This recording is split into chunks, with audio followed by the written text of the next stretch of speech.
All right, we are live. Welcome to the Reseller Roundtable. This is the weekly live I like to do on seems to be working on Fridays. Um, Talking about eBay this week in reselling. My friend Clay is with me as usual. And actually Clay is I think he's worthy of actually being here. He's been reselling now for how long have you been I reselling think steadily, Clay? at least since I think 2018 we started. No.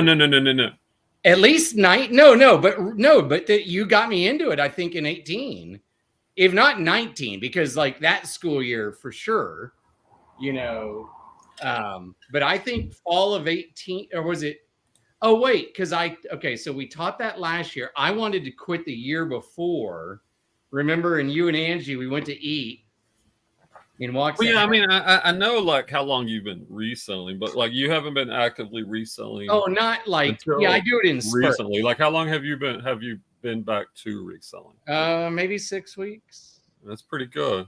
Yeah, 6 weeks. something. I mean, and some of those were half the days of a week were fix, end, fix, sell similar. But the last maybe 3 weeks, maybe more, are pretty much new, 5 new a day.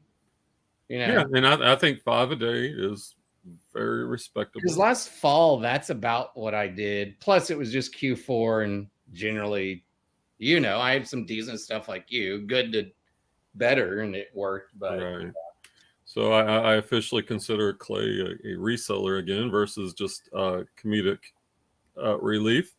Today's topic, scrolling across the bottom, I want to talk about Goodwill prices, fixing my eBay store, health and reselling, store reviews, top 10 sales, and questions and answers. So if you have any eBay or other reselling questions, feel free to drop them in the chat and we will do our best to answer them.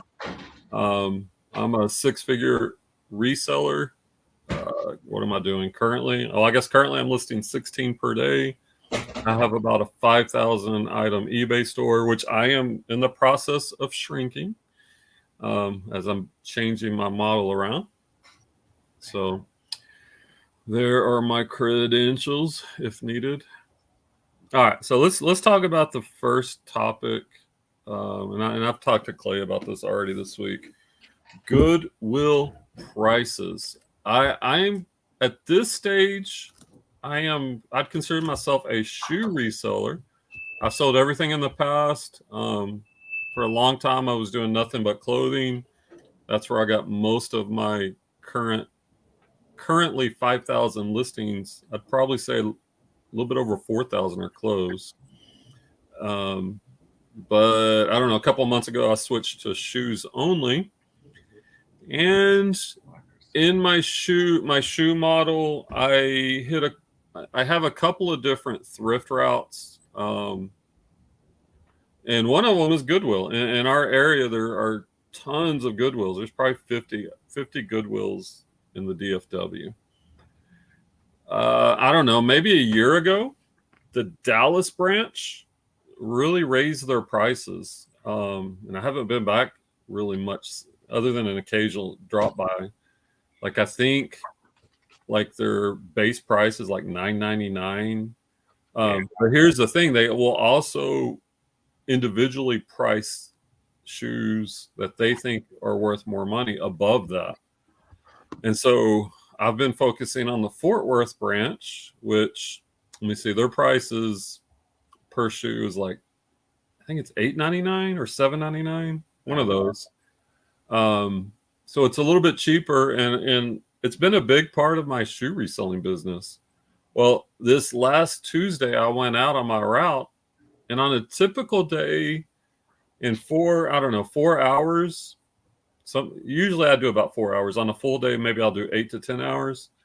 Like on a 4 hour route, I would typically pull at least 30 to 50 pairs of shoes. On a full day route, I typically hit 100, sometimes more shoes. And after my first couple of stops, my first stop, I only picked up 2 kids' shoes, like a couple of pair of kids' Vans. And then the next stop, nothing. The third stop, nothing. And then I began to notice after about my third or fourth stop that the stores were individually pricing shoes way more than the $7.99, $8.99 that they normally charge. Like it, and it's kind of funny. Like some of these people are clueless. Like they had a pair of Reeboks priced at $32.99. I'm like, good grief! You got a pair of used Reeboks in a Goodwill store priced at $32.99, and that's creepy. I know. It's so more and more of the stores. So it seems like Goodwill, and not only that, the number of shoes on the shelves was substantially lower than it has been in the past. And I know that Goodwill has created their own kind of like reselling platform. And Clay, here, once a minute when I finish, you could talk about what you learned at the bins with this. So it seems like there's a couple of things that Goodwill, number one, is shipping good shoes to their Goodwill online site. And then number two, that more and more stores are beginning to up price their shoes. I mean, I spent 4 hours and only came home with 4 shoes, and that is not a good use of my time.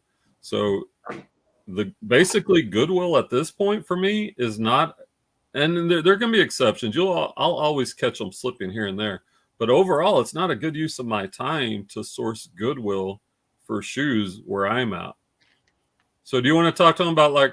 So we also source at the Goodwill outlet. We have 2 in our area. And when I was doing clothing, that was my main place of sourcing, and it's still a very viable option for clothing.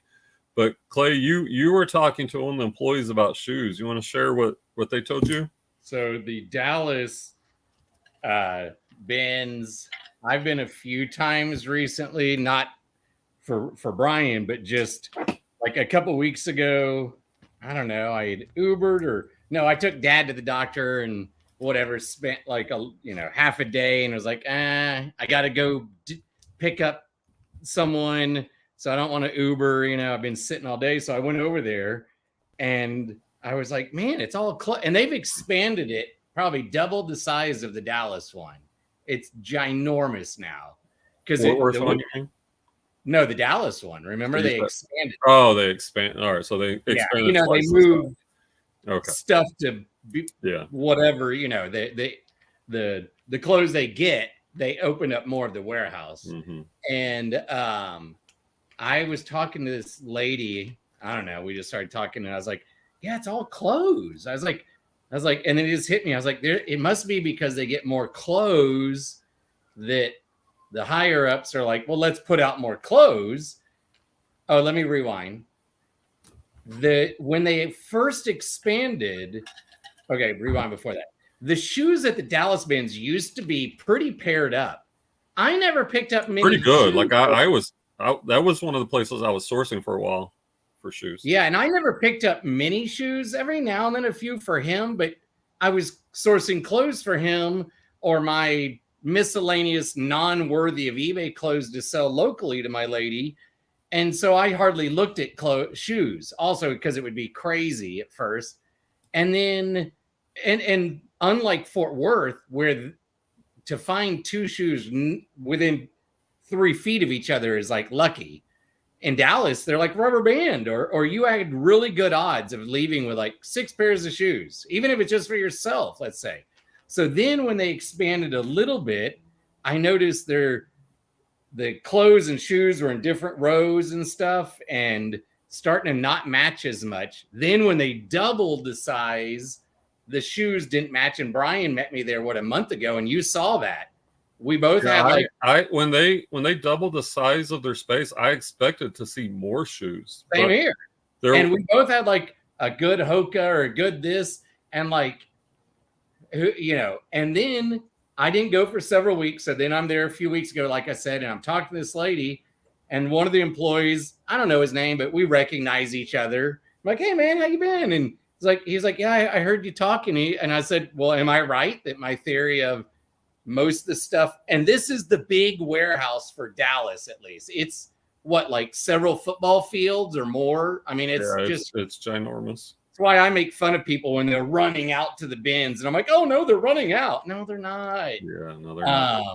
And they currently replace rows probably at this point every 5 to 10 minutes. Yeah, they just have so much. No one has to fight the young t-shirt guys. But to kind of come back to the point, no shoes. There's no shoes, and they I didn't ask what they're doing with them.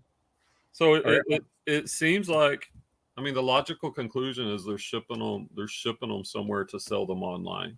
Yeah. And the Goodwill store, because what happens is these shoes are donated. They start off in a Goodwill store, and like I said, there's probably 50 in the DFW area, and they used to be priced reasonably.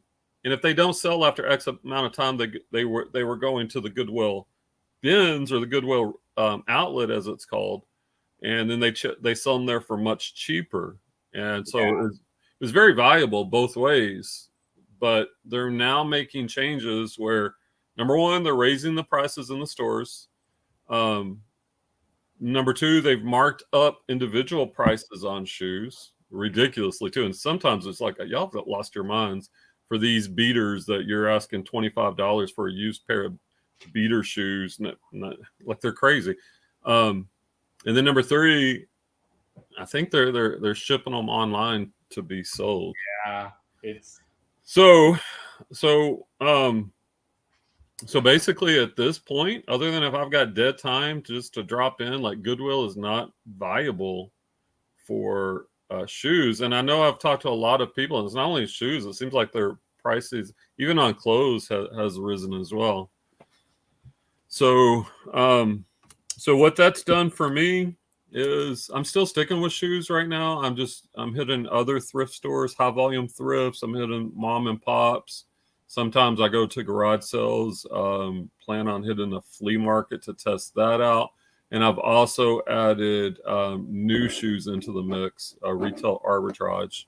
And I'm just doing that as a small bit. And as I told Clay, if it turns out that that there's not enough shoes anymore for me to do just shoes, then I will keep shoes and I will add clothing back in. I'll go back to the bins and pick the best clothing to go with the shoes. But we'll see how it goes. I think I can still get enough shoes, but if I need to, then I will. Yeah. All right. So anybody out there, if y'all want any comments on Goodwill prices in your area, I'd like to hear. All right. So that's the first topic today. Goodwill prices. Goodwill's lost their mind. All right. Topic number 2. I'm looking at the bottom. What do we got? Fixing my store. Okay. So when I joined Tech in Chris's group, I saw how Tech and Sports had a big giant store, and Chris a little bit to a lesser extent, and how much clothing they were selling. So I said, let me try this. So I hired a VA, a virtual assistant. Honestly, I didn't know what I was doing with clothing. Like I went from 0 to 60 way too quickly, and I was listing 50 pieces of I was sourcing a lot clothing per day. It was a combination of, later Clay was sourcing, and that stuff was pretty good. But early on, I was getting pallets of jeans, mostly women. Well, actually, almost all women's jeans, and some of them were pretty good. Yeah, if I remember anything, if I'm alive 50 years from now, I'm just going to be like, pallet jeans. Like, Grandpa, you're okay. Pallet jeans. Well, but see, we do have negativity bias. If we went through all those, like it was definitely profitable. I have to be fair. The good stuff has sold a long time ago. And at this stage, when literally I loaded up 2 vans at one point, I went with my father-in-law. Oh yeah, when you did pick up 2, I think it was 2 pallets of jeans. And the price was good. Matt, the drunk yard dog, he was selling them at a good price. Yeah. And so I quickly got up to about a 5,000 item store in less than a year, or maybe about a year. And last spring it was doing good. Like I was doing like $16K a month gross on eBay just on jeans. But at this point, I still have like items going back to September of last year that haven't sold. So I want to shrink my store down and add quality items. And so part of that process is list good quality items each day, but also end, fix, relist, or if they're really bad, if I shouldn't list them to begin with, to delete and trash. So today I fixed 100 items, which I've never done 100 in a day. And so I ended 100 items. I relisted probably about 93 of them, and 7 are going to the trash. And hopefully, if I can stay consistent with this, then, and I also like when I'm fixing an item, the pictures are mostly okay. It's looking at the title, it's looking at the item specifics, because sometimes my VAs made mistakes. Sometimes some of the listings I made, there were mistakes. It's correcting those, it's fixing those. And then it's looking at the market price. A lot of those prices were priced way too high. And so it's putting those clothing items at market price, relisting them. It is a new item in a way. It's like a quasi new item. And so it should get fresh eyeballs. And I know from experience, a lot of times that those items, once I've priced them and fixed them, will sell relatively soon. Let's see, Don. This is my Don, you have, I think, for my favorite name. And yes, I'm going to stereotype. It sounds like it could be like an Italian mob boss. Don Papilio. He says the Dallas Goodwill is not very good. The clothing for me. Sorry. I think Clay just likes to go live so he can have character. You kind of, yeah, right? Yeah. It's okay. Yeah. I'll let Don be the judge of that. Like I'm trying not to laugh too much here. Don says Goodwill, Dallas area is not very good for clothing. $8.99 per shirt.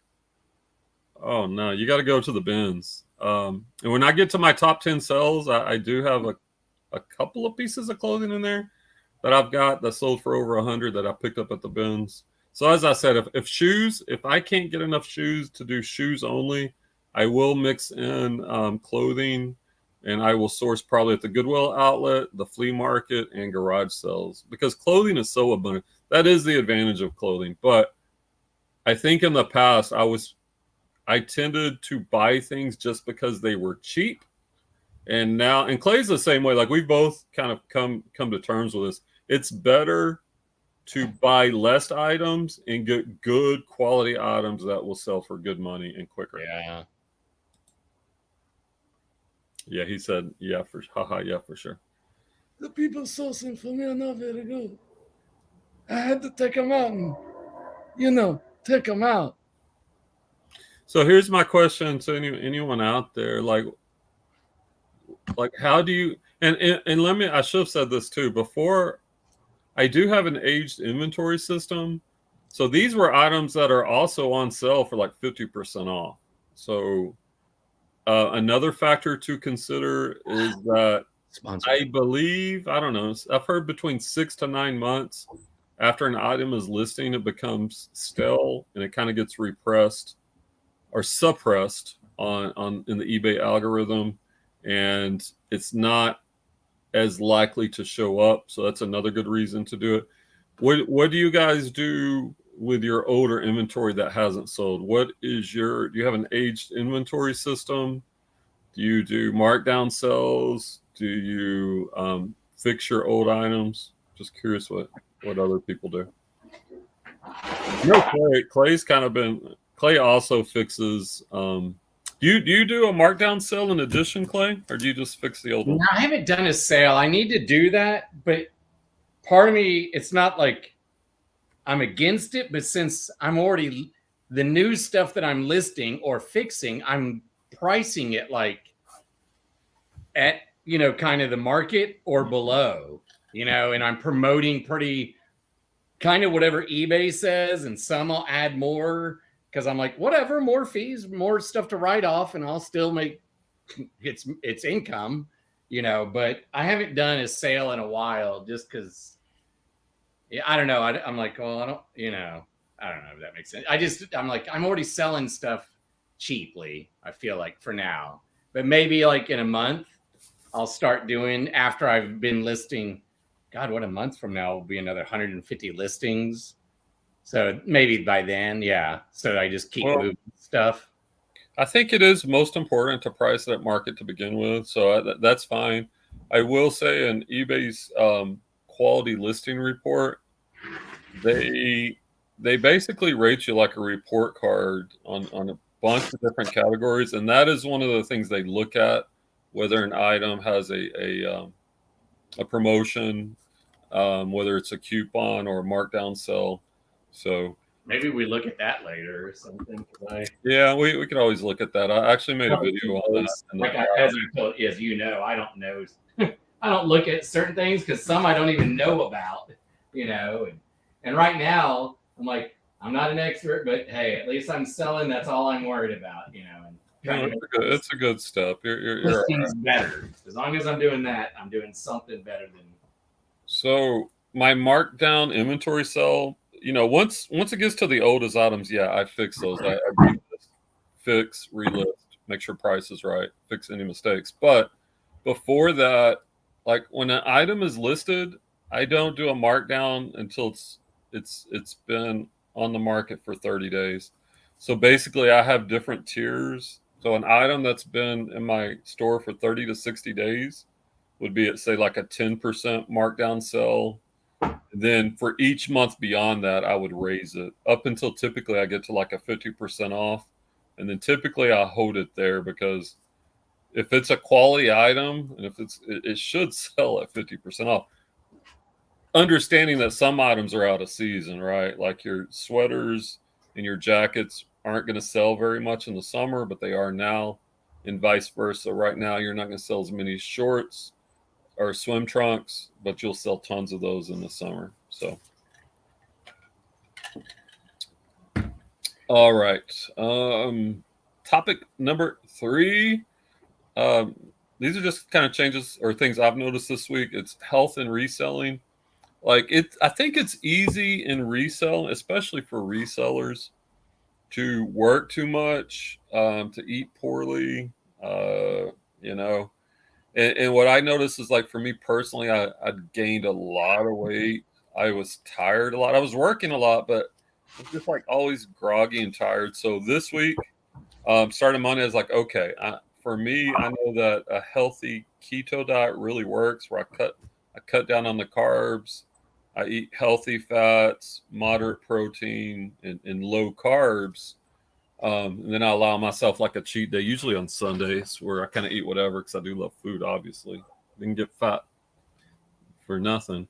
And I've lost already 5 pounds this week. I'm sleeping better. I have more energy. I'm not having to take naps like I was taking. I look at my Fitbit. My resting heart rate during sleep is significantly lower than it was even last week when I was eating crappy. So it's just a reminder that, we want a balanced life. Like, what's the purpose of reselling? Obviously, it's to make money and to be able to enjoy other things. And at the same time, if you're not in good health, then like, what's the point? Like, our health is everything. So doesn't really directly have anything to do with reselling, but for me, like, getting steps in, taking care of those type of things will allow me to be a better reseller and just better in general. You got any thoughts on that, Clay? Health, reselling, life? Oh, well, yeah. I don't know if you want to add, just be like, I concur on most all that. Yeah. I mean, like, I don't necessarily do a lot of what I should. Like tonight, the goal really is, and here in a minute, instead of putting stuff in bins, I need to take pictures and list the 5 while we're doing this. So when we're done, I can go get food, come back, eat, shower, in bed at like Oh, sleep. Yeah, sleep is 9 with the laptop, but pass out so I can get up early and blue light's not good for you, sir. I know, but hey, but at least if I'm in bed versus the sofa, Yeah. you know what I mean? It's more likely to where I'll just get annoyed and I'll, close the laptop. Whereas on the sofa, it's just easier. Like one more episode, just one more episode.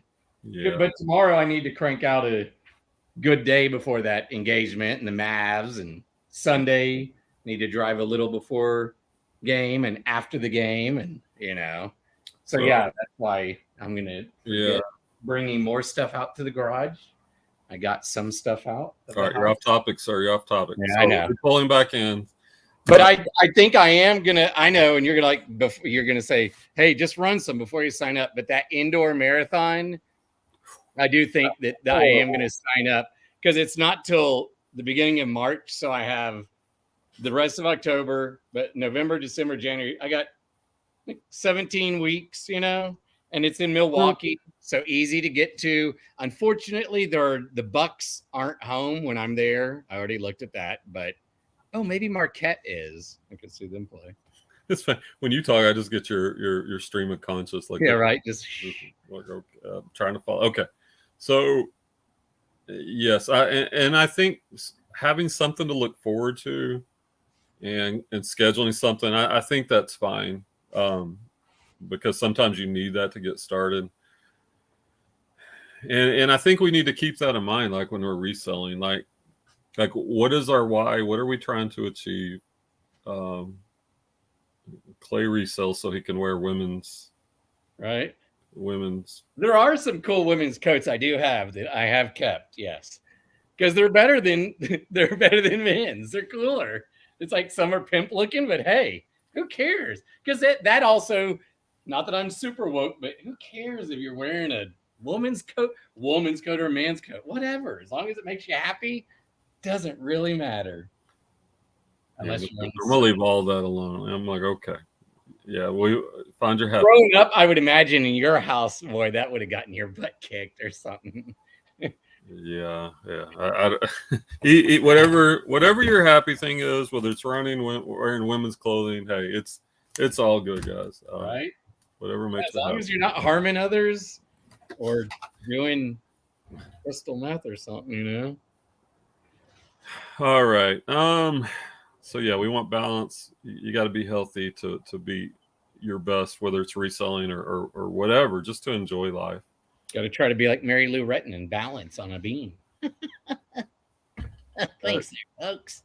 Dated dad joke in a that is. I reached topic number 4. I just found this out here.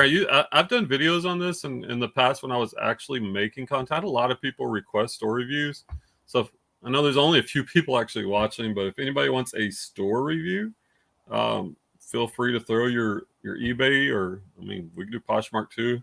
Store link in the chat. Be happy to take a look at it. See if we can have any suggestions. Yeah. And all right. I'm looking at the scrolling. So number 5, and if that comes up, then we can come back to the store reviews. And you mentioned the eBay quality listing report at the end. If we got nothing else to talk about, I can go over that with people. I actually made a video on that too.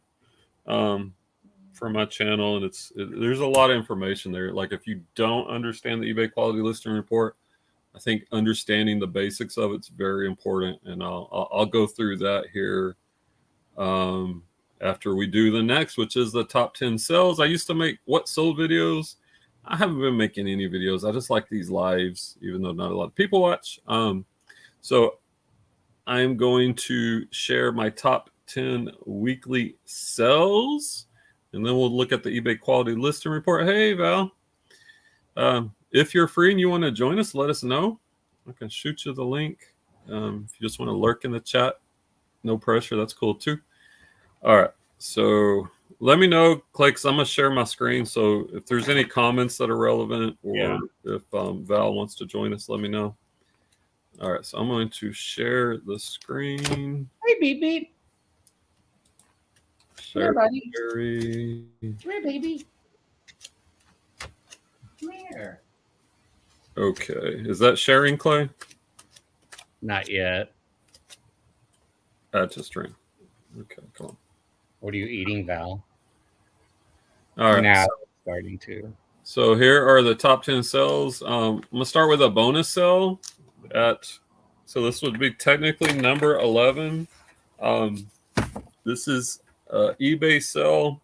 It sold for $68.55. That includes shipping. I'll include shipping on all of these. A pair of UGG Australia women's boots, size 7, waterproof shearling line. A lot of times UGG, we only think of the shearling, like that fur boot, and a lot of those are beaten up. I remember I found this in a thrift, and it was like $3 or $4. I was like, what?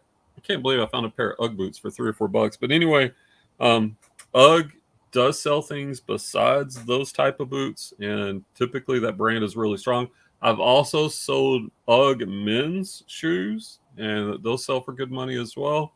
So keep your eye out, especially this time of year in October. Winter boots and boots in general are definitely selling better this time of year than at any other time. All right. Next up at number 10, we'll go from 10 all the way to number 1. Here we have another eBay sale. This sold for $72.52, including shipping. I listed these in the summer, and obviously they took them a while to sell. And another pair of boots. These are Coach riding boots, tall knee-high boots, women's 7.5, black leather, and these sold for $72.52. I think I picked these up for $1 on a dollar day.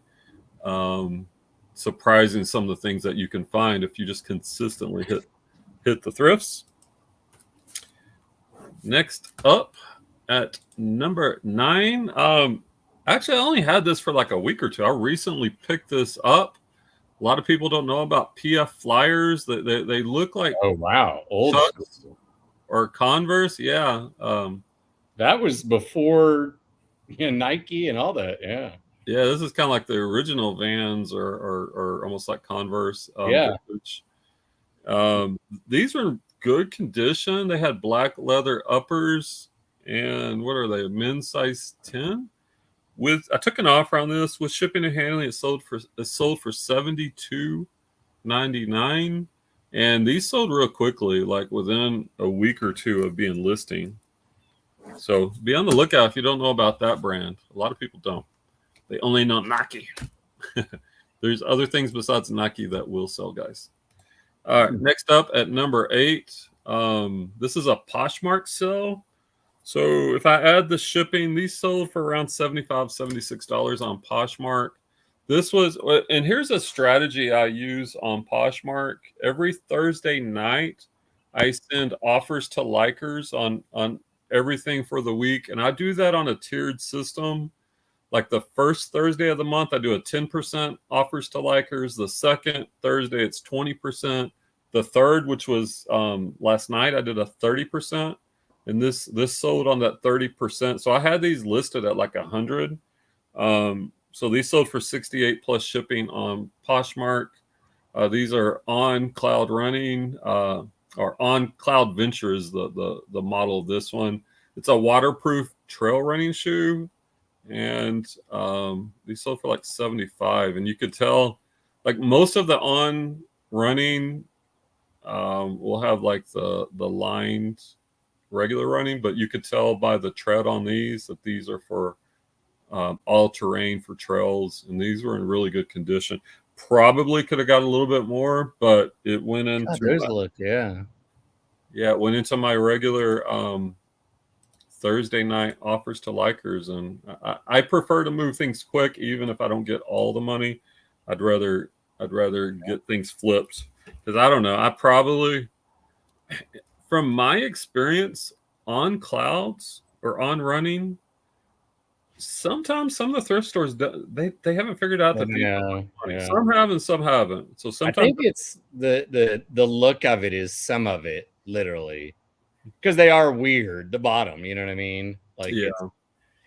they look and they're like, this is some like gimmicky, or you know what I mean? Like, ooh, look at these super bounce house shoes. Yeah, they just don't know. And if it's not Nike or Adidas, they don't Yeah. know a lot of things. I mean, part of the reason I admit I haven't bought any to try to run in, one, because they're expensive.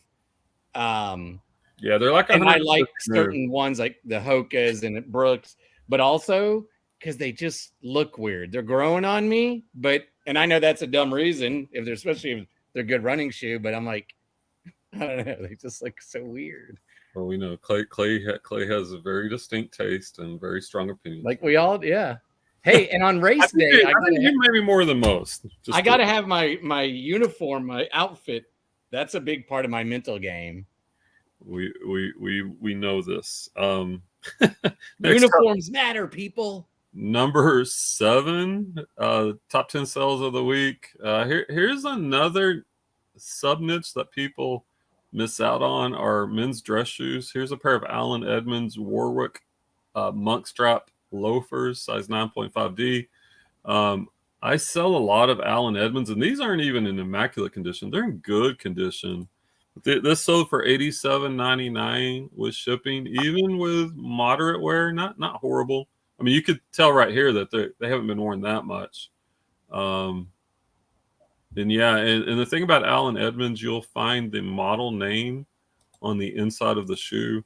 And so I love when I can pick up a pair of Allen Edmonds at a good price, because a lot of people pass up on that. They only know the main sneakers. Next up at number 6, this was another Poshmark sell. Here we have a pair of Dan Post cowboy boots. Leather, brown leather, size 12 extra wide. Anytime your shoes or boots are extra wide, that makes them worth more. And this, I got lucky on this. I remember I picked these up for $1. So paid $1, and we'll call it 93 with shipping. They sold for 93. I did take an offer. I had these priced higher, I think at like 129, and we went back and forth. I'm like, we settled on 85. And being able to get it for $1 really helps. So I was happy. And I do sell quite a few cowboy boots. And being in Texas, I run across them fairly frequently. So cowboy boots are good. Next up, we have a non-shoe. Here we have a vintage Nike Ray Jackson jersey. Wow. One of the Fab Fives. Awesome. I think this. Let's look at the tag on this. Yeah, where is it? Yeah, made in the USA. This is from the 90s. 30 years ago. He was a freshman and I was a freshman. Yep, back when Chris Webber and Ray Jackson, all those guys were Juwan and Jalen. All up at Michigan. Yeah. I'm trying to remember where I got this. Probably a garage sale. I don't remember, to be honest. I did have this for a while. I had it priced kind of high at $159. It was on sale, and then I think I got an offer and I took it, but it still sold for $98.07. And garage sales are great because oftentimes you can get things really cheap.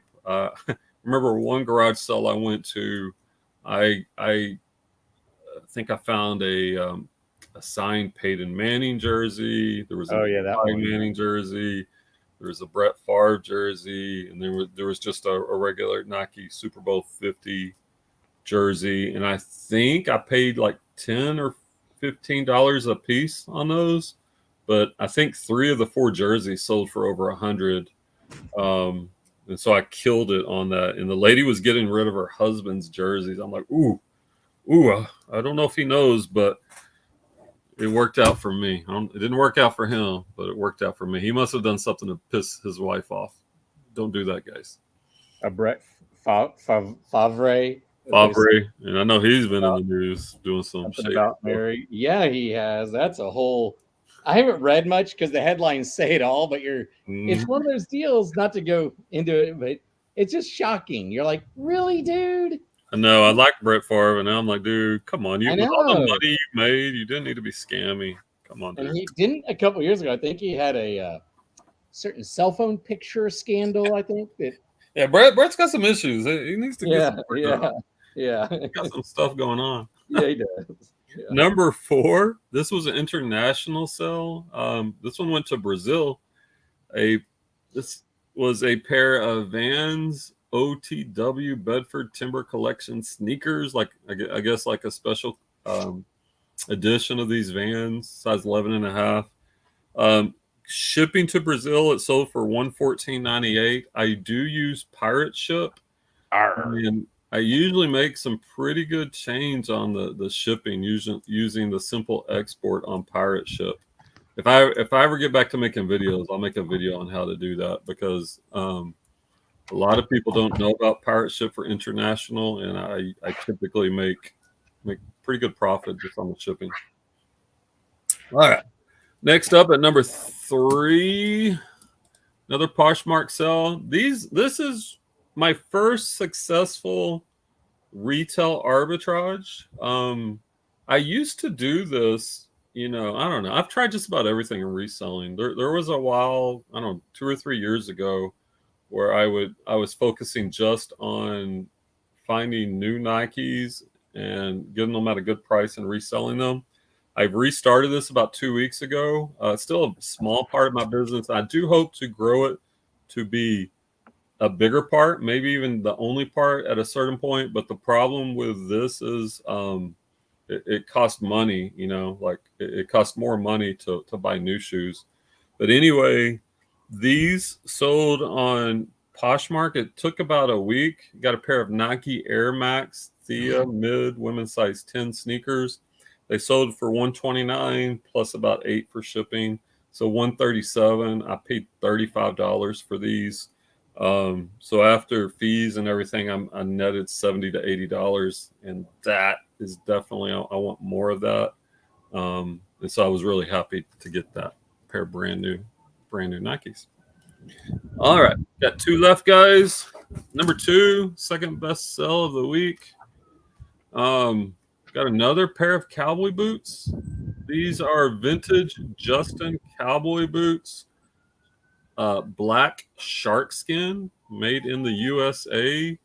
These sold for $145.15.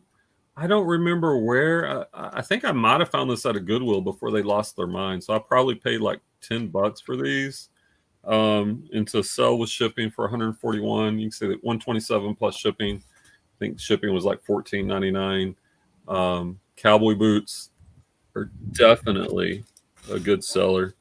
And like what I'm gonna find is gonna be different. It's different depending on what part of the country. Like if you like Val lives in Colorado, so she's gonna find more trail shoes, probably more Solomon, more Timberland, more hiking items. But every place is gonna have unique things to you that you can find that maybe people can't get as easily in other parts of the country. So be on the lookout for that. And the number 1 sell of the week, talking about clothing, this was actually from the Goodwill outlet, the Goodwill bins. This with shipping, this one went to France. I took an offer and it sold for $148.78 going to France. We have a polo Ralph Lauren cardigan sweater, keywords grandpa, men's medium. And I remember I picked this up at the outlet. So this probably cost me $2 or $3. And it sold for $148 and change. So if I can't get enough shoes, or if I need to supplement clothing with shoes, Here you go, so Val. I'm able to build up the retail arbitrage, these are the type of items I want to look for. I don't want to get the Aeropostale skinny jeans. I don't even know if I want like Lucky Brand women's jeans or anything like that. I'm almost out on those. Yeah, me too. I want. Now, I mean, obviously, this is a home run, right? But yeah, I want the stuff like that you sit there and you're like, oh, let's look it up. And it might be a generic brand, but it might be that. Like, yeah. Yeah, that was a great find. So these are the type of items. If I have to go back to clothing partially, which I don't know. If I do, it'll be this type of item. So there were my top 10 sales. Let me catch up on chat. Val's lurking and eating a snack. What you eating, Val? Fresh strawberries and blueberries over chilled coconut. Yum. That does sound good. That works. At the beginning of the show, one of the things was health and reselling, and this week I've kind of gotten on a whole food, kind of like a healthy keto, trying to cut those carbs, and already lost 5 pounds. So I'm definitely down with that. Those berries. I did have some strawberries for lunch. Oh, Val, I thought of you when I was at the grocery store the other day and I walked by the Velveeta. Remember that live like 2 years ago, Val, or something? We, for some reason, were talking about it and I was like, I'm out on Velveeta. And I haven't had it since. Fake cheese. When you don't have to store it. Yes, Val, I'm currently only reselling shoes, but early on I was talking about how Goodwill has raised their prices on shoes in our area, and that's one of my big shoe sourcing places. So as long as I can still source enough shoes from other places, I will be only shoes. If I can't, then I may have to add in some clothing. And if I do add in clothing, like I said, I'll be real picky about what I'm reselling on the clothing end. But hopefully I can stay just shoes.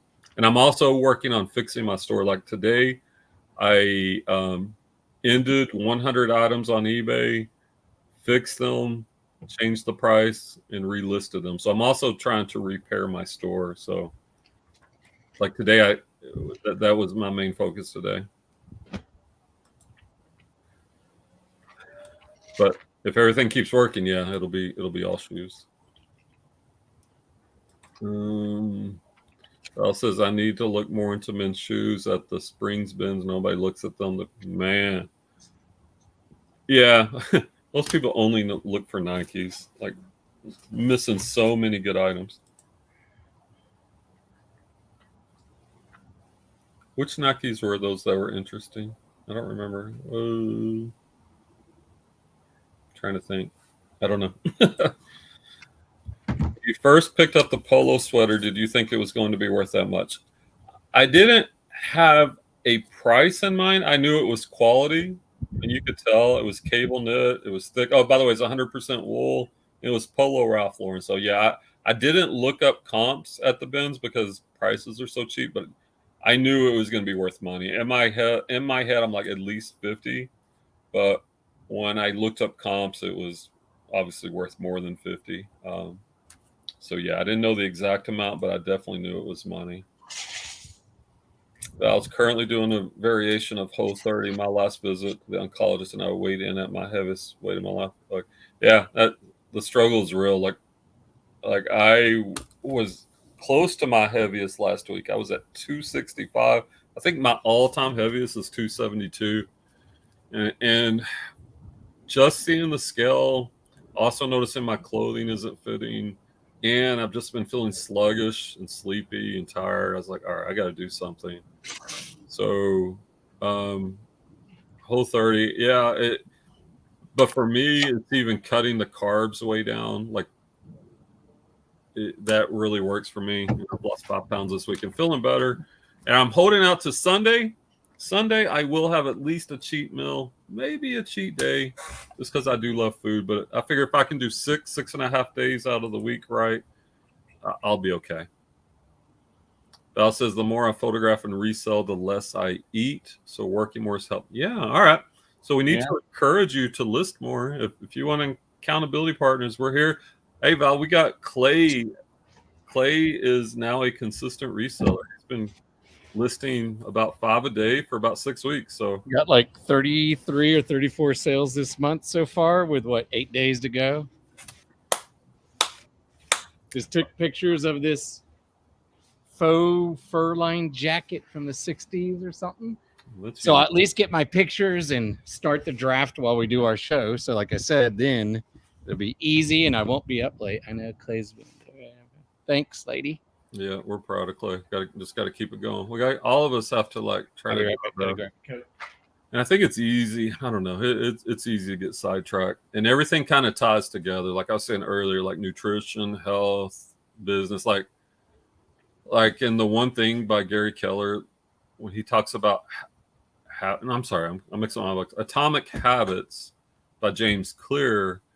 when he talks about habits, like, no, well, they both talk about habits. Anyway, there's 7 different parts of your life, and it's hard to focus on multiple items at once.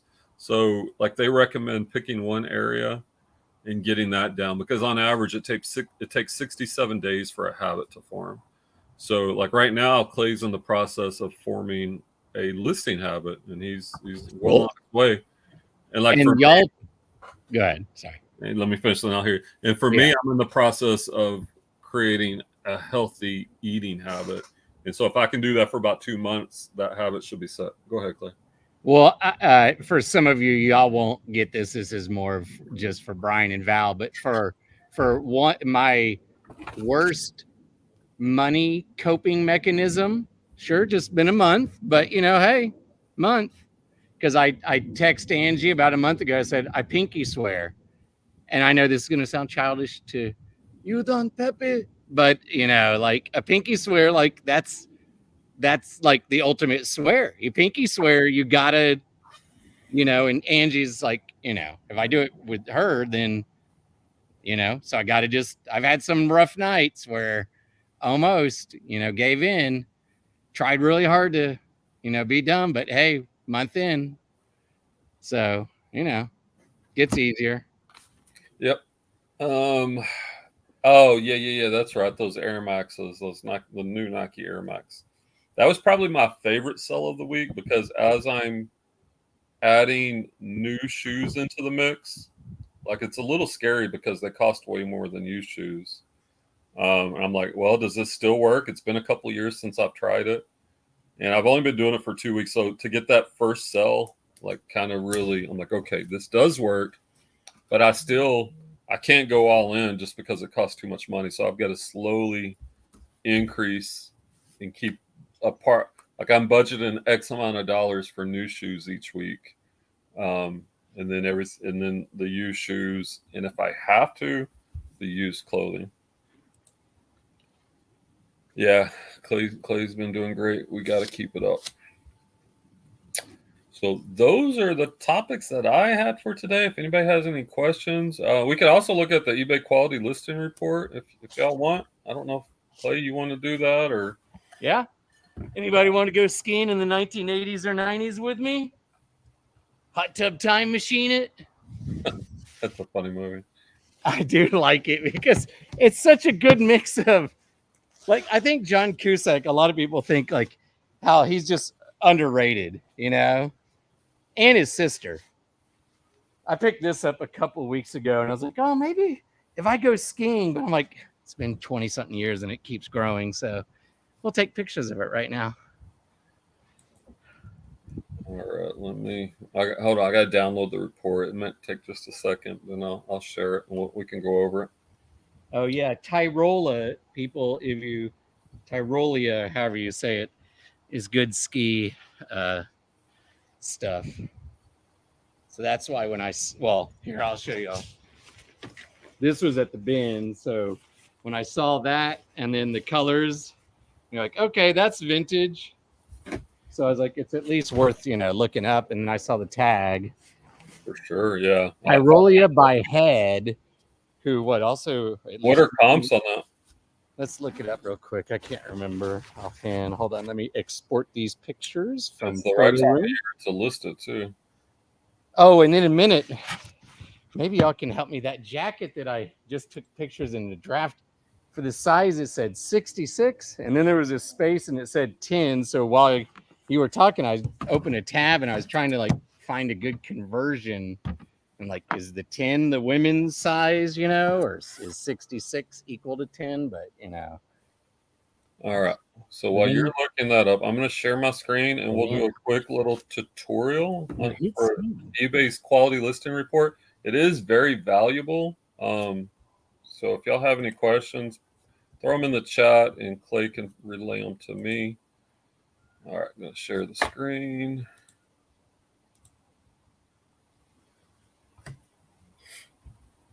Okay, condition. All right, that should be sharing. So first of all, let me tell you how to get there. Oh yeah. If you go under my eBay under selling, if you go under your performance tab, Okay, I'm going to do that real quick. Up here in the right-hand corner, it says download listing quality report. I've already done it. It'll take a second. Under performance, you said? Yeah. Let me go back to, hold on. Under performance summary. Oh, performance summary. Okay. Okay. Yep. I'm on that screen. I know that screen kind of. Then on the right, download listing quality report. Okay.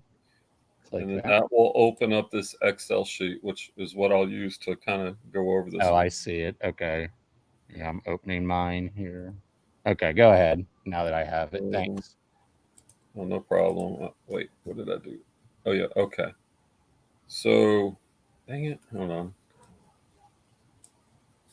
Actually, let me download it again. I think that's an old one. Oh, wow.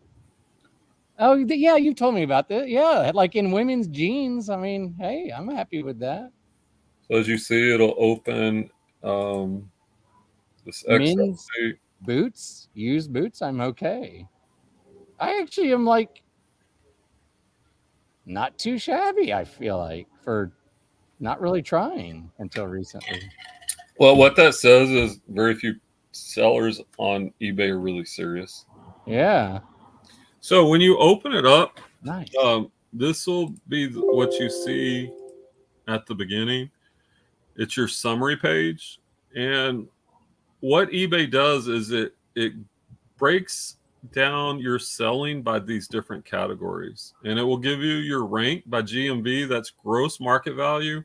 In other words, the dollar amount of items you've sold. So they will show you where you rank out of sellers. Like on men's athletic shoes, I'm number 940 out of 212,000 and change.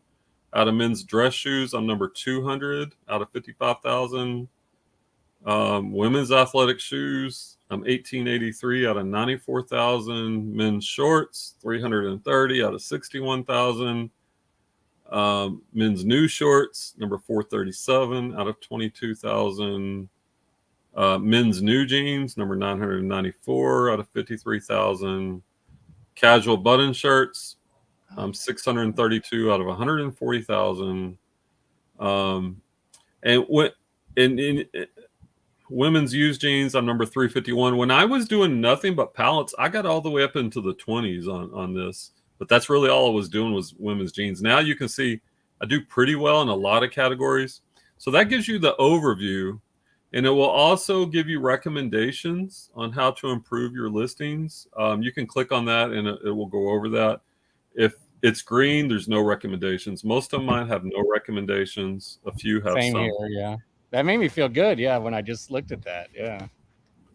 On the bottom, you can actually look by category. So we'll do the first one here, which is men's used athletic shoes. So they give you this funnel.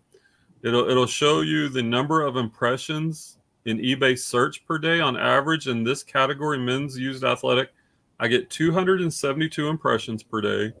It also shows you how you're doing versus the previous month. Like I'm actually up 34 spots in this category compared to the past month. Your click-through rate is 0.24%. Rank versus other sellers, I'm up 1,600 spots. Big rank increase. And then your sales conversion, the number of people who actually buy, all right, so an impression is your item shows up in search, something they're looking for. They don't necessarily click on it. Once it shows up, if they click on it, this is the percentage of these impressions that they click on.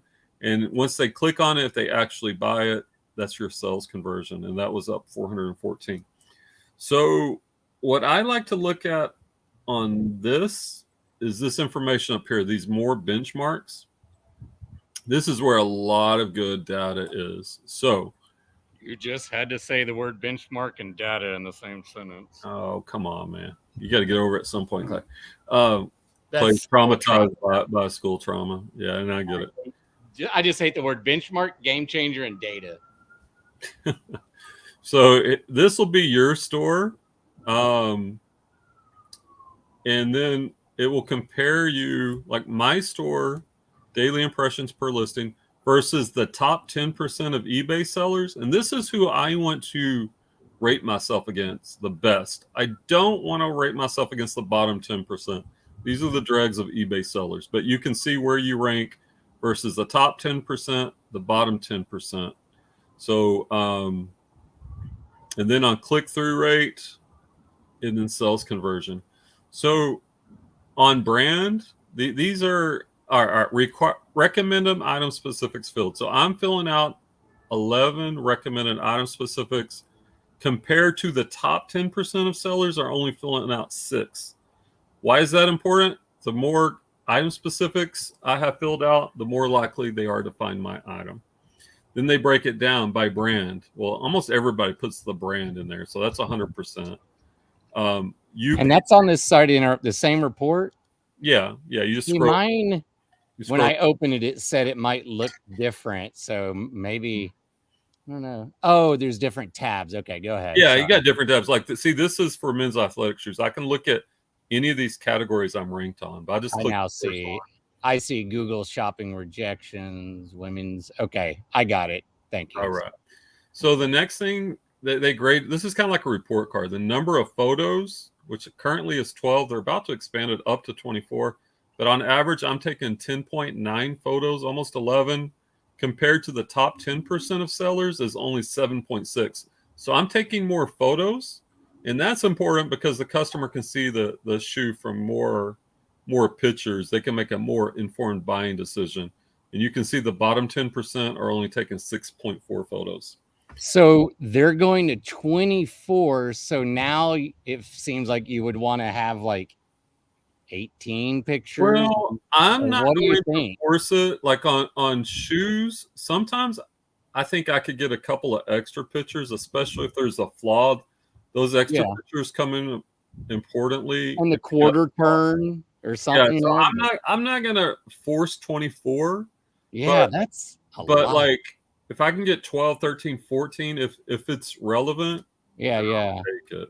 Because okay. But you can see most people, even the top sellers, are only doing 7.6. So see, and I try to do, I'm ever since, I don't know, because of you a while back, and then when eBay, a year ago, said you need to do more specifics, there's so many that are just easy to fill out. Is it modified? No. Handmade? Well, no. The way I look at it, you want to fill out everything that's relevant. And for photos, you want to show your item from all the relevant angles. Yeah. And if you have a flaw, you definitely want to describe and photograph it. So that's where that comes into play. Next, and green obviously means good. If it was yellow or red, then I'd have some work to do. The number of keywords in the title. Well, obviously I have more than 4.6 keywords, but I think these are like unique keywords.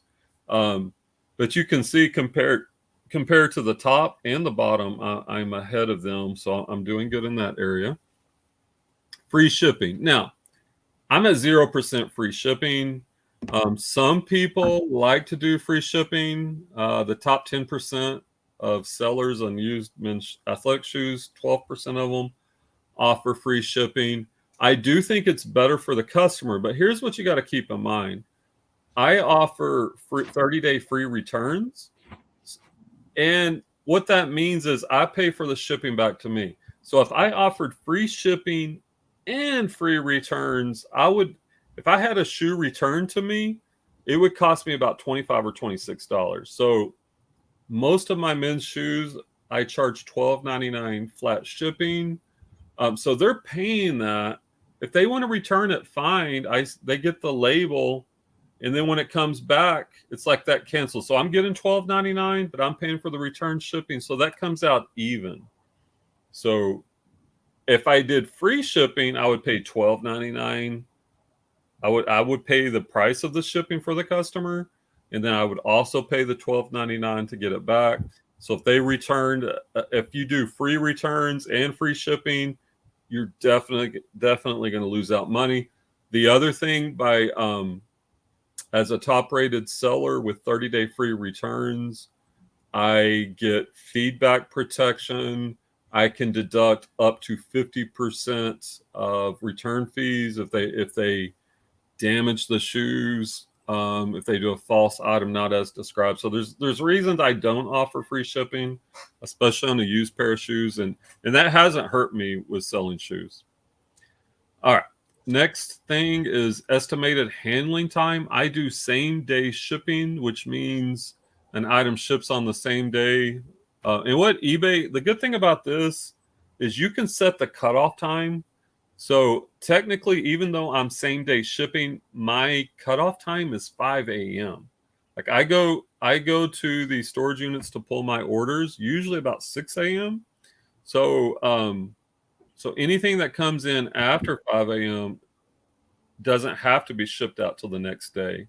So that's a little Oh, technicality that can allow you to do same day shipping, and obviously that's best for the customer. So I'm at 0 days handling time. that's a great cheat. Oh, it is a great cheat. Because, like, really, I mean, logically, or however you want to say, technically, like, you are doing it because they set it up. Even though in my brain, and I think some people, they'd be like, well, I bought it today at 2 p.m. It would go out, you know what I mean, same day, like a Yeah, and you can adjust it, like, no, but you know what I mean. Like, yeah, that's a great hack. but yeah, it is a great hack. And so if they order it basically from midnight till 5 a.m., it will be shipped out. And sometimes, like, I may not get to the storage unit till 6 or 7. Whatever orders have come in, I'm going to ship them all out. Like, so if I don't get to the storage unit till later, it will get shipped out that day. But if not, it'll ship out the next morning. And but you can see the average top 10% sellers taking 2.4 days. So by offering 1 day or same day, I'm getting a big advantage, and my items are going to be shown higher in search because people want their stuff quick. 14-day free returns. I offer 30-day free returns on shoes. You want to go in? Only 16% of the top 10% of sellers offer 30-day free returns. Think about the advantage that gives me. Like, your shoe may not fit you, so I'm okay to get it returned back, and that's usually what the returns are for. And that also is going to give me a big advantage compared to my competition, who only 16% is doing it. 60-day returns. I do have 5% of my shoes are even at 60-day returns. That's probably a mistake. I did that for clothing. I think 30 days is okay on shoes. I really don't want 60 days. I do 100% of my items I accept returns on. Look at this. The top 10% of men's shoes sellers, athletic shoes, only 19% of them accept returns. So if you're a buyer and you're thinking about ordering a pair of shoes, who are you going to pick? Somebody that accepts returns or somebody that doesn't? So I'm glad that 81% do not accept returns. I will accept the returns because my return rate is only 3%. So it's a very small percentage. And I know by doing those 30-day free returns, accepts returns, I'm getting way more sales. Plus, I get a 10% final value credit on my sales. So it's so advantageous, but so many people don't do it. As I said, now look at this one. 100% of my items are seller paid returns.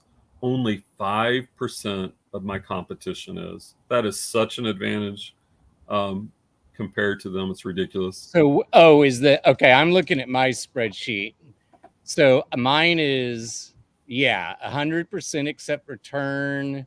Oh no, seller paid. Sorry, and then there's two numbers underneath it. Is the bottom is one of those. This one, like this 5% on mine, this is the top 10% of shoes. Oh yeah, top 10%. Oh, and this is the bottom 10%. So they're kind of showing the best, allegedly the best, and only 5% of the best even do sell. Oh yeah, okay. So I'm in the women's jeans, and I'm 100%, and the worst is 3%, and the middle number, whatever that is 16%.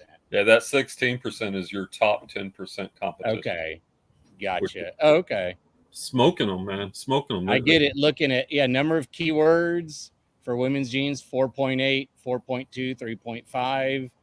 Photos 11, 7.8, 6.1. Yeah, there's so many easy things that even though I don't consistently sell, it's like. So let me make an analysis. So, and we'll finish going through this, but when people complain why they don't have sales, this is why you don't have sales. You are not creating the best buyer experience for the customer. And that's what eBay wants. They want you to take a lot of photos. They want you to have the brand in the title. They want you to have many keywords so they can find it. Ideally, it'd be great if you do free shipping. They want a short handling time. They want you to do returns. 30 or 60 is what they really push. They love it if you do seller paid return. They want you to accept returns. The next thing, they want you to use their promoted listings, which, to be honest, I know that's a sore spot because it's just extra money that eBay makes. But 97% of my items are promoted because I want every advantage I can. If I, whatever percentage I want to pay, whether it's, well, you can see my average promoted rate is 8%. And aren't those are fees you can write off, correct? Well, yeah. It's an expense. I'm just saying another plus. It's an expense that will allow you to sell more items. That's the way I look at it. Worth it. And you can see the competition, like 5% is the average. So now, strategically, I could probably bring this down to 6%, and I'm going to be ahead of most of the top sellers. And honestly, that's a change I'm probably going to make. This is probably overkill.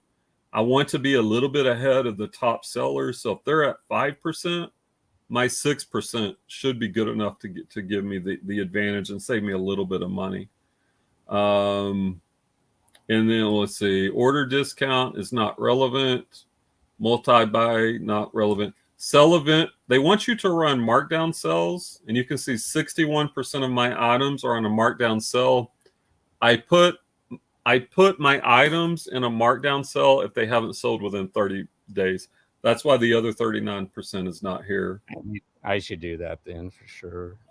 Best offer. I do have best offer turned on. A large percentage of my sales come from best offer. So I can't imagine not having that on. Let's see. And then here's the other things they don't want you to see, right? Significant, not as described. This is a return. I have 0% for that. Buyer doesn't receive their items. eBay doesn't want to see that. I'm at 0%, so no problems there. Negative feedback in this category, I'm at 0. Yeah, so this is kind of like eBay's report card. What? Sorry. And then you could also go through this. I don't think I'll do this, but you can look through the click-through rate. Let's see. I don't think I've looked. This is new data. I haven't noticed this one. Click-through rate. Sales conversion rate. Mine's bad on a few. Oh, that's women's tops, one thing. And then you could look at your other categories. I'm not going to go through this because that took a while, but you could look at the same thing for dress shoes. Your rate. Sorry. What's the difference? There's a column at the end, actual handling time, actual shipping time. So, okay. Handling means when I get it to the post office and it's scanned for tracking, right? Like how we were talking about, my cutoff is at 5. So most of the items actually go out a day later, right? Well, actually it doesn't show mine, but that's the top 10%. So mine is probably like 0 point something on most items. Yeah. And then the actual handling time is how long does it actually take to ship? Okay, so mine says 1, which is what I have mine set at. And then shipping is more on the post office part, right? What do you mean? There's a column. Yeah. How many days does it actually take to get there? Okay, gotcha. Okay. It doesn't have my data. It gives me my top 10% and my bottom 10. I don't know why my actual handling time is not in here. It's kind of weird, but that is what it is. That's so weird. So there's a quick rundown on eBay quality listing report. It is very valuable. A couple of people watching. Hope that was helpful for you. Hey, it helped me. I'd never looked at it, so. Yeah, it's definitely something you should be doing occasionally. I mean, like, the good thing is it, for as lazy as I've been, I do, I've pretty much do whatever you said you're doing, and it shows, Yeah. Well, this question's for you, Clay. Eric asked, "Did your friend let you ever get the business cards to hand out during Uber? I have cards already. People are in need of cash for the holidays, so they will sell anything. I have the cards already. Are you handing them out? In the week? No, I didn't, because I haven't Ubered a lot, and when I have, like I said, it's just not a habit yet. I might have made it that one good connection. We'll see if that ends up being anything with that one guy that I drove for cash. But no, I haven't handed out. It's just like I said, I just don't. When I'm driving, I'm just thinking about being safe driving, being friendly. That, like, this guy Eric lives here also, Val, and he has cards and he hands them out. Like, he tells them that he's a reseller and he gives them like his card, which I think is a great idea for the record. I just got to get in the habit. I'm just, like I said, because to me, when I'm doing, if eBay or something comes up, but we're usually talking about, I don't know, whatever. So I'm just thinking, make my Uber money, keep my rating high, and if I can get a cash ride out of it, Well, I'll work on I think it's a good opportunity. Oh yeah, like I said, it's just not I'm just trying to be out there more. That's my first. Clay sounds like a student who didn't do his homework and he's giving me his dog ate it and all. But like the habit deal, like you're saying, I'm just trying to get out there more and more, because in these 2 years, I'm not the best person to be their own boss. That's clear. I would agree with that. Yeah, it's just I'll agree with that. It's just clear. So I'm not. So you're trying to develop the habit of Ubering more, and then maybe eventually you could. Yeah, and if it comes up, but yeah, the cat. Yeah, exactly. I just, like I said, because when I'm doing Uber, I'm thinking, well, I want Uber to be good because I want my ratings to be good, and I don't want someone to, Well, just something to think about. Maybe one of these days. I mean, it's working for Eric, so it's good to know that that's an option. Yeah. If I Ubered, I would do it. I still have some business cards. I should probably, you can handle them out at garage sales. You can handle them out at different places as well. I haven't really been focusing on that lately, but garage sales over time. That is a good technique. The business cards, making those connections.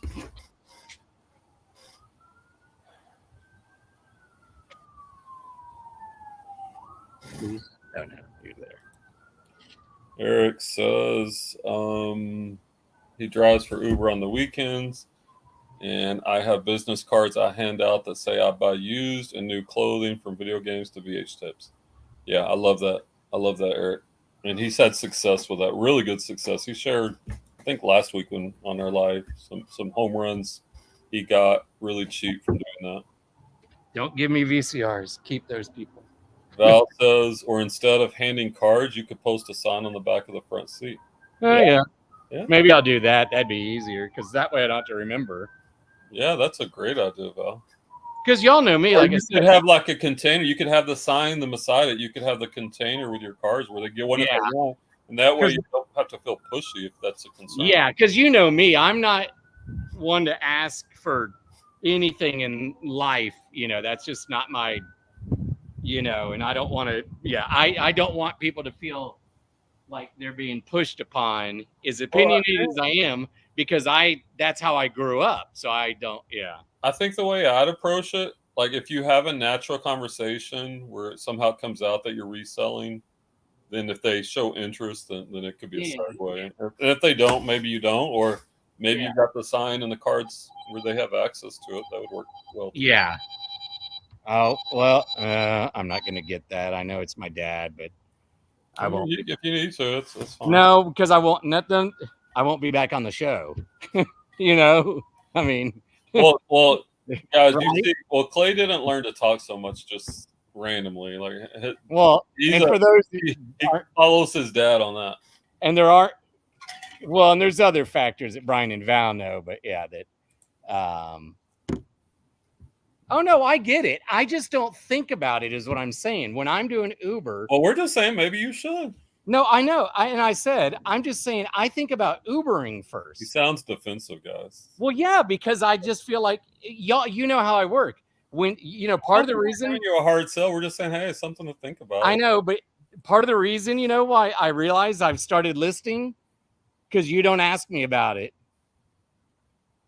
You know what I mean? Well, because that like we've talked about all this, like it just doesn't, my personality, I guess, doesn't handle what he considers pressure. So. when it's unnecessary, like after teaching and trying to get away from that and the family stuff, what people can be, it can be caring for them, and I know that logically, but so now that nobody really, I mean, they care. I'm more different. Like I like the accountability. I like a little bit of pressure, and it's fine. Everybody's different. So So I don't bug Clay about his list. I did for a long time, and honestly, it drove me crazy, and I was getting frustrated. So I was just like, whatever, you do you. Yeah. And then he starts listing. I'm like, and like, so I'm like, it's good, and that's all I'm gonna say. It's good. If you want advice, let me know. If not, I'm not pushing it. Yeah, because we'll still talk, but you've also changed in other areas, so you're just different too. And well, like one of my issues, since we're going to the psychoanalysis section of the call, like I feel like I have to prove my point, and and I've learned I don't have to. Like it's okay for people to do things differently, and it used to really frustrate me. It still kind of does. Like if I see the best way, I'm like, aren't you doing the best way? But not everybody wants to do it a certain way. So who am I to judge? But I do think that's a great tip, Eric, and thanks for sharing. Are you planting something, Clay? Taking pictures on the driveway. Get that natural light. Yeah. There's shade from Fidelina's tree kind of in the car. So that's 3 things. This was in the where did I get this? Some random, maybe the 2nd Avenue thrift store. It's over by Fair Park. Yeah. It kind of fits me, as y'all saw. It's like 90, I think it's a Sears. I love the colors, but it's not like it fits super well, So I'm like, gotta sell it. I'll find something cool next time I go, like I always do. I got an offer on a pair of Cole Haan women's boots, brown leather, waterproof. They're listed at $59.99. I got an offer for $39 plus shipping. How much did you pay, or where'd you get them? You said. I don't know exactly. These type of boots, it's definitely gonna be $8 or less. Probably less than that. But let me look. I'm gonna look at Terapeak real quick. Because something I've had for a long time, I typically will take an offer. But it is also boot season. But sometimes I will do a quick look up on Terapeak, make sure I'm not selling it way too cheap. Let's see. Did Dad leave a voicemail? Hey, it's only 49 seconds. So what I'm doing is on another tab, I'm looking up Cole Haan women's brown leather boots, pre-owned. I'm just looking at what's recently sold to make sure I'm not selling these too cheap. Sorting by date sold. All right. Tall boots sold for $39. Ankle boots sold for $18. 20, 23, 39, 25, 22. These aren't exactly, but these are just kind of those keywords. 36, 57, 28, 45, 12. Whoa. Oh, those are tall riding boots. Also for 98. But these are tall boots. These are like ankle boots.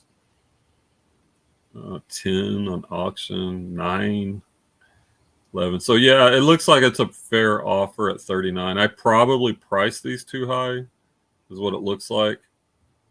And I'm not going to be greedy. I'm going to go ahead and accept the offer. Of course, I'm doing this on my phone. Yeah, I'll do that. Let's get them out of there. Cha-ching. Of course, I still got to pay. I used to wait for all the money And now, like, if it's a pretty good offer, a decent offer, I want to move things. Because if you look at it just from turning money, like, I don't know, say I paid 5 for those.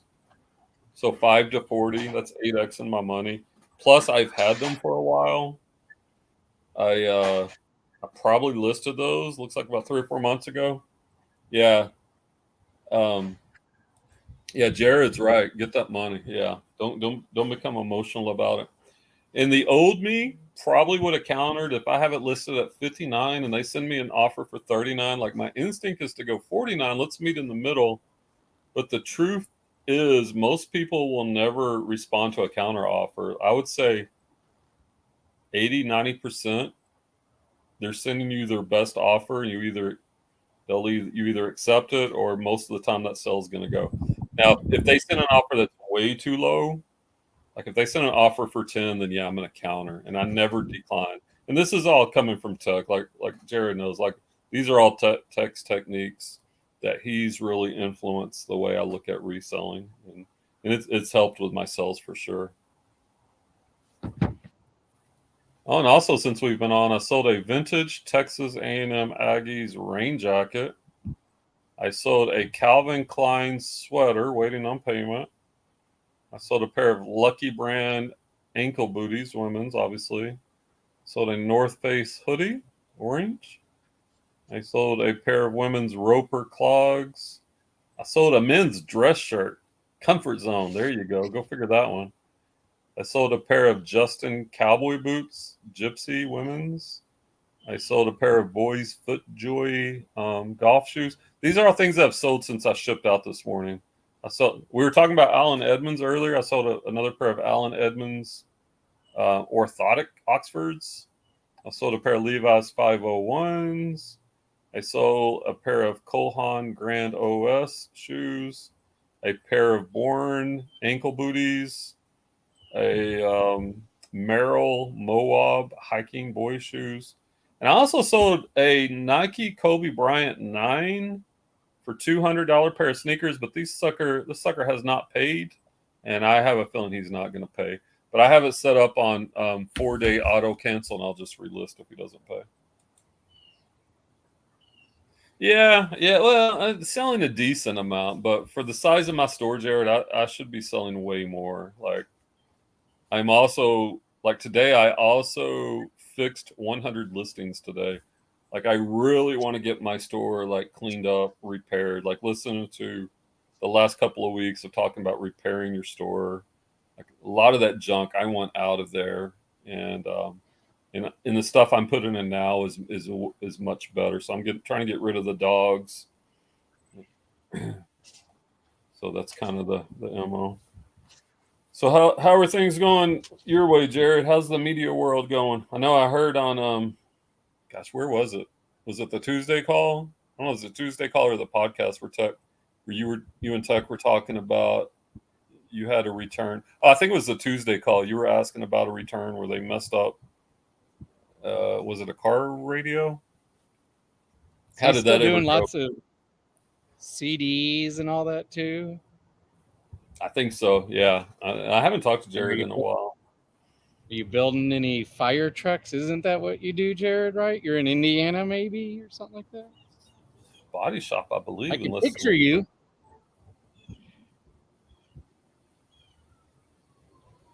Feels like he built fire trucks for a living or something like that. Yeah, you got a lot of stuff going down. Something burning or car navigation unit. Yeah, you did that. You do that 50%. That 50% refund and resell it for parts. Yeah, he builds ambulances. Maybe some of the ones you built are in action out there by Clay with all that Code 3 action.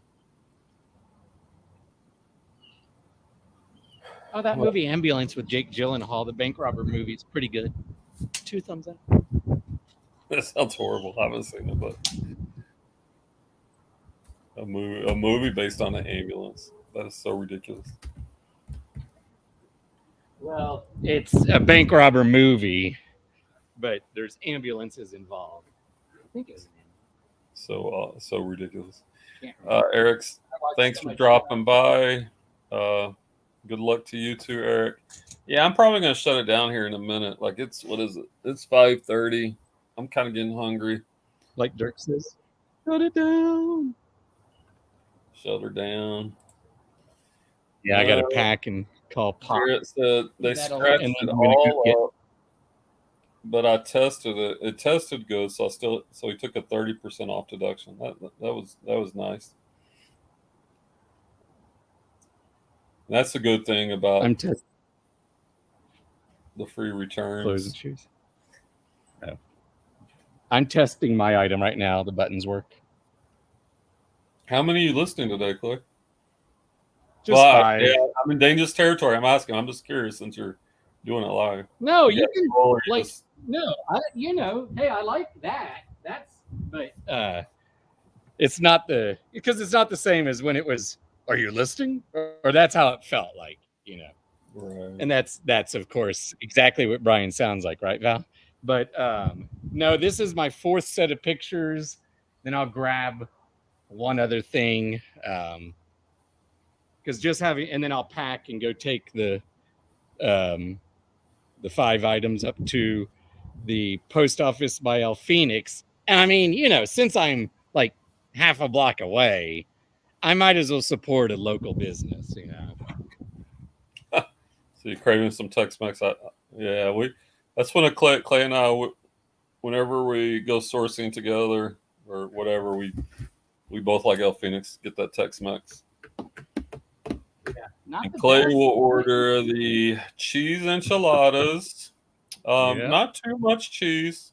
Hold the onions. I forget to tell him that, but I need to. Yeah. No beans, double rice. Yeah. I typically get chicken sour cream enchiladas. Sour cream. Extra jalapenos. Yep. I want the rice and the beans. That's what my mom. Yeah, the chicken enchilada. They're so good. The sour cream. Yeah, I haven't been. I was going to go last night, but by the time I got done, did I Uber or what was I doing? I can't remember. But by the time I got out to go mail, I guess, or something, I don't know where I was last night. I just couldn't get there in time, or maybe that was 2 days ago. So yeah, it's been a couple of weeks at least, so that's pretty good for me. Yeah, I'm trying to hold out till Sunday before I get it. I know. Well, that's not like I meant to, but that'll be my first meal today. So you're doing the intermittent fasting. Let's see, for lunch. For lunch, I had kind of I guess what do they call it? Charcuterie board. Probably mispronouncing that. But like charcuterie. Yes, I hate that term. I had some black forest ham with some Gouda cheese, with some strawberries. And I did. They have these. Aldi's has these keto bars, and I do have a sweet tooth, so I had like one of their coconut bars that's dipped in chocolate, dark chocolate. So good. So tasty. And I don't know. Yeah, I noticed that some more keto labeled items. I couldn't tell you what it was, but just going down different aisles, I saw several keto labeled things. I'm thinking I might go in there and I know Clay's a vegetarian, this might hurt him, but like I got some grass-fed steak. I might grill a steak with some veggies and a salad. Well, it's not like you're going in there and shooting the cow in the head, so that'd be different. Because I probably would have met the cow and I would have named it. So then Yeah. It's like when I dated that girl Amy and her dad out in Crum. Every year he had a couple of cows, and they ended up in the freezer in the garage. And one time we went up there to eat. And she knew that I felt so bad that like just because we had walked out there once or twice and I had seen the cows, she said something. Her dad drove into town and got different meat, to cook or whatever. Because he was like, he's such a nice guy. He's like, well, I feel bad that he, feels bad for the cows. And that's before I gave up You know. Yeah. Also had a So- couple of Poshmark sales since we've been on. It's been a good. Maybe I need to be on more if I'm gonna get these sales. I sold a pair of Nike Alpha Huarache baseball indoor cleats for 41 plus shipping, and a pair of Bourne clogs. Nothing crazy, 20 plus shipping. But most of these are under $5. Under So, $5 not bad. what? $5 like cost of goods. Okay. Are indoor baseball cleats kind of like the spikeless golf shoes, more Yeah, or less? yeah, they look very similar. Yeah. Yeah, when I started noticing those, I guess maybe I didn't know those existed because I don't golf until I started reselling. You're like, oh, I guess it's also, I wonder if the reason they did that mainly, I guess, for the course. So there's less holes and they realize that So, maybe you it's don't. because those don't get damaged. Like those golf spikes, even the rubber ones, you got to really check them out because they tend to get Yeah. damaged. Like those FootJoys I was talking about, those were boys. They did have those rubber golf spikes like this. Mm-hmm. So always check those, make sure those aren't damaged. Yeah, like if they're missing 1 or 2 prongs total off of 5 feet, then I'm like, okay, but Well, I've kind of got to the point I won't even pick them up because I don't know, they'll sell, but they're kind of slow movers. Unless they tend to be slow movers for me. So they have to be pretty much like perfect for me to pick them up at this point. But like I said, I'm getting more picky. I want a smaller store that's loaded with bangers.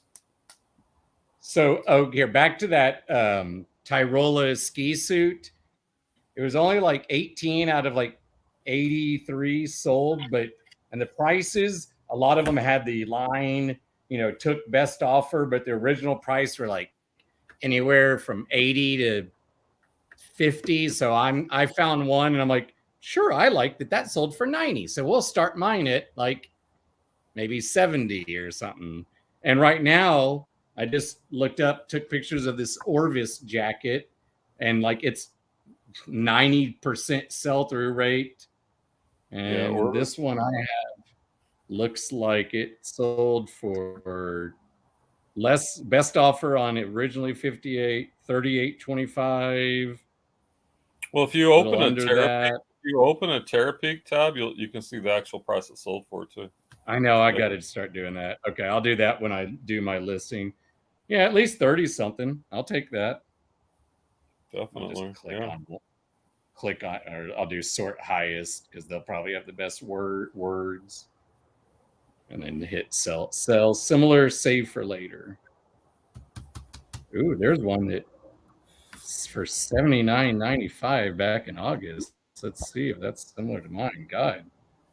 Yeah, that looks like mine. I'm like, what the hell is... Huh. Yeah, I wouldn't underprice it too much, especially this time of year. Middle part of the market is a good place to be. Especially considering it's a couple pounds, so I only paid like a few bucks at the bins. Bins pickup? Yeah, I think so. I don't know where else it'd be, for the most part. Yeah, when I was doing clothing, it was like pretty much all bins, with a little bit of garage sales. And if I have to add clothes back, if I can't get enough shoes, then it will be back to the bins. I've got a lot of good scores from there. Yeah. Oh, here, I don't know if I told you. At first, I had labels on the end of these bins, just like the label that it came with. And when my friend Angie came over, like last summer, about a year ago, we labeled, but since then I got this, I don't know, some weird sort of pencil marking thing. Are you in the and garage? I just labeled bare feet? Yeah, my feet. Yeah. What are you doing? I know. I had sandals on, but now I've labeled all 4 sides. The barefoot on the concrete is killing me. Well, I've labeled all 4 sides of my bins and the top, so it's now I don't have to like turn the bins, as much. So is that your inventory system? Hey, you got the bins numbered? Yeah, the bins. So you can see stacking those? Are you stacking them? No, What's I'm their- just like, no, I just, well, the clothes, So here's like, a question for you, and I'm just curious. yeah. So since you're kind of serious about this now, like what's your inventory system going to be like? Because eventually you're going to have too many of those bins, or you're just going to stack them, or like, what Well, about storage space? yeah, for now, no more storage since I have the house.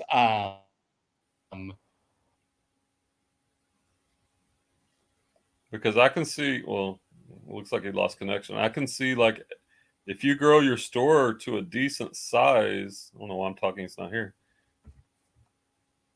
If he grows his store to a decent size, like that is a pain, the whole stacking and opening and unopening. All right. Well, it looks like Clay's connection was lost, and I'm ready to go cook some dinner. I'm kind of hungry. Thanks everybody for coming out. He went to put right, Val. Didn't he need to put on some shoes out there barefoot? Barefoot in the concrete? What the heck? That's kind of cringy, man. At least put some socks on. Yeah, it's nice to see him actually working, right? He definitely responds better to positive reinforcement than negative. Yeah, thanks for coming by, Clay, Val, and whoever else is out there. Everybody have a good weekend, and we'll catch you on the next live. Probably gonna keep doing this on Fridays. All right, we'll see y'all later.